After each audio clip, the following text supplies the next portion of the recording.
ভারতরত্ন সম্মান পাচ্ছেন লালকৃষ্ণ আডবাণী। সোশ্যাল মিডিয়ায় জানিয়েছেন খোদ প্রধানমন্ত্রী নরেন্দ্র মোদী। আডবাণীকে ফোন করে অভিনন্দন জানালেন প্রধানমন্ত্রী। ভারতরত্ন সম্মান পাচ্ছেন লালকৃষ্ণ আডবাণী এবং সোশ্যাল মিডিয়ায় জানিয়েছেন প্রধানমন্ত্রী নরেন্দ্র মোদী।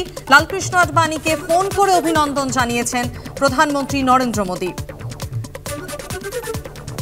প্রবীণ নেতা লালকৃষ্ণ আডবাণী ভারতরত্ন সম্মান পাচ্ছেন এবং এই কথা সোশ্যাল মিডিয়ায় জানিয়েছেন প্রধানমন্ত্রী নরেন্দ্র মোদী। বিজেন্দ্র সিং আমাদের প্রতিনিধি এই মুহূর্তে আমাদের সঙ্গে টেলিফোন লাইনে রয়েছেন। বিজেন্দ্র,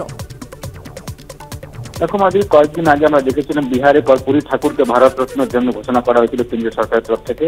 আজকে প্রধানমন্ত্রী নিজেই টুইট করে জানিয়েছেন কি লালকৃষ্ণ আডবাণীকে ভারতরত্ন দেওয়া হবে এবং লালকৃষ্ণ আডবাণীর সঙ্গে নরেন্দ্র মোদী কথা বলেছেন, তাকে জানানো হয়েছে তার তরফ থেকে কি তাকে ভারতরত্ন দিচ্ছে ভারত সরকার এবং তিনি কতটা খুশি সে কথাও প্রধানমন্ত্রী নরেন্দ্র মোদী টুইট পোস্টে লিখেছেন।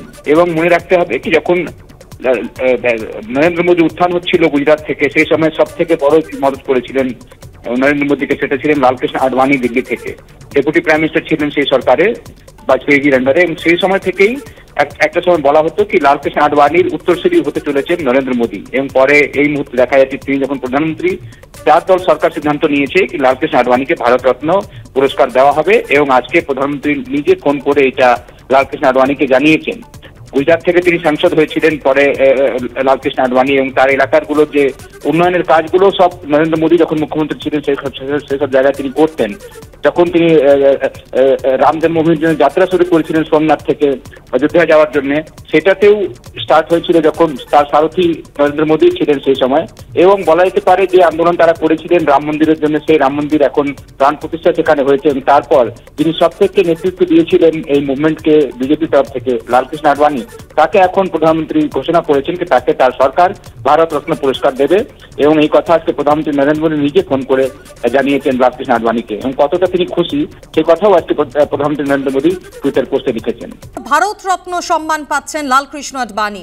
সোশ্যাল মিডিয়ায় জানিয়েছেন খোদ প্রধানমন্ত্রী নরেন্দ্র মোদী। আডবাণীকে ফোন করে অভিনন্দন জানালেন প্রধানমন্ত্রী। ভারতরত্ন সম্মান পাচ্ছেন লালকৃষ্ণ আডবাণী এবং সোশ্যাল মিডিয়ায় জানিয়েছেন প্রধানমন্ত্রী নরেন্দ্র মোদী। লালকৃষ্ণ আডবাণীকে ফোন করে অভিনন্দন জানিয়েছেন প্রধানমন্ত্রী নরেন্দ্র মোদী। প্রবীণ নেতা লালকৃষ্ণ আডবাণী ভারতরত্ন সম্মান পাচ্ছেন এবং এই কথা সোশ্যাল মিডিয়ায় জানিয়েছেন প্রধানমন্ত্রী নরেন্দ্র মোদী। সত্য অন্তহীন, সত্যের খোঁজও তাই, সত্য সন্ধানে তাই আমরা অক্লান্ত, অকুতভয়। এবিপি আনন্দ নতুন ভাবনার প্রতীক, যা মনে মুক্ত, তথ্যে যুক্ত এবং যাবতীয় সীমানার বাঁধন থেকে মুক্ত। সীমা না শব্দটির মধ্যে লুকিয়ে আছে মানা শব্দটি, যেন চোখ রাঙানি এক অদৃশ্য বেড়াজাল, যা আটকে রাখে আমাদের এক ছোট্ট গণ্ডির মধ্যে। একমাত্র সঠিক খবরই গড়ে তুলবে এক মুক্ত সমাজ। সেই জগৎ গড়ার লক্ষ্যে কোনো সীমানার ঠুকুটি আমরা মানব না। এবিপি আনন্দ এগিয়ে থাকে, এগিয়ে রাখে।